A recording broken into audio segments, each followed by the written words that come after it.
Election commission of India ने एक नई पहल शुरू की है और इसके तहत अब उम्मीदवारी से संबंधित तमाम कार्य एक ही छत के नीचे निपटाए जाएंगे। इसको लेकर मधुबनी के सदर अनुमंडल पदाधिकारी ने विशेष जानकारी देते हुए बताया कि इन कार्यों के निष्पादन के लिए सिंगल विंडो कोषांग का गठन किया गया है।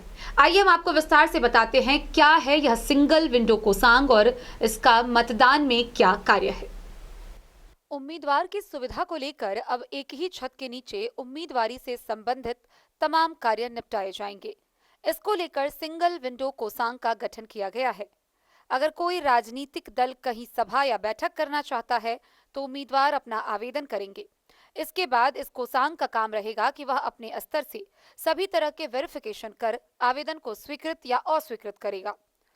उनके यहाँ 6 मधुबनी संसदीय निर्वाचन क्षेत्र के लिए गठित एकल खिड़की प्रबंधन कोषांग में राजनीतिक दल, अभ्यर्थी, निर्वाचन अभिकर्ता द्वारा रैली, जुलूस, सभा, हेलीकॉप्टर, चुनाव कार्यालय, वाहन की अनुमति के लिए आवेदन करेंगे। इसके लिए साक्ष्य उपलब्ध कराना पड़ेगा। प्राप्त आवेदनों पर निर्णय लिया जाएगा। एकल खिड़की कोषांग सप्ताह के सभी दिन कार्यरत रहेगा। सदर एसडीओ अश्विनी कुमार ने बताया कि इलेक्शन कमीशन ऑफ इंडिया ने यह नई पहल शुरू की है। प्राप्त आवेदन के आलोक में संबंधित विभाग से अनुमति हेतु अनापत्ति प्रमाण पत्र प्राप्त कर पहले आओ पहले पाओ के आधार पर अनुमति प्रदान की जाएगी। अगर किसी राजनीतिक दल को सभा के लिए अनुमति लेनी है तो उसका अनापत्ति प्रमाण पत्र भी लेना होता है। अगर सरकारी जगह पर सभा होगी तो संबंधित को उसके लिए एनओसी लेना पड़ता है और यह सब काम सिंगल विंडो कोषांग के द्वारा किया जाएगा।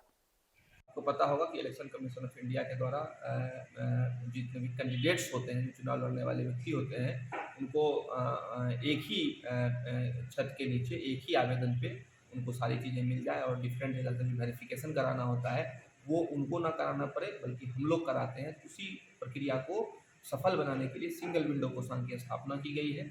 यहाँ पे कोई भी कैंडिडेट जो किसी प्रकार की रैली, सभा इत्यादि करना चाहते हैं तो वो यहाँ पे आवेदन देते हैं साक्ष्य के साथ। हम लोग उस आवेदन को जिन जिन एजेंसियों से जांच कराना या एनओसी लेना होता है प्रशासन के माध्यम से वो करवा लिया जाता है। उदाहरण के लिए कि कोई कैंडिडेट अगर अमुक जगह पे सभा करना चाहता है तो वो ज़मीन अगर रैयती है तो उस रैयत से एनओसी चाहिए और सरकारी है तो सीओ के माध्यम से आता है। उसके साथ साथ थाना का प्रतिवेदन, अग्निशमन का प्रतिवेदन, भवन विभाग का प्रतिवेदन, बिजली विभाग का प्रतिवेदन वो हम लोग के द्वारा मतलब सिंगल विंडो का जो सिस्टम है उसी के माध्यम से करवा लिया जाता है। और हम लोग यथाशीघ्र कोशिश करते हैं कि 24 घंटे के अंदर अंदर उनको उस आवेदन को डिस्पोज करते हैं। अगर देने लायक है तो हम लोग उस आवेदन में स्वीकृति प्रदान कर देते हैं और देने लायक नहीं होता है तो विधिवत उसको हम लोग कारण को बताते हैं और अस्वीकृत कर देते हैं।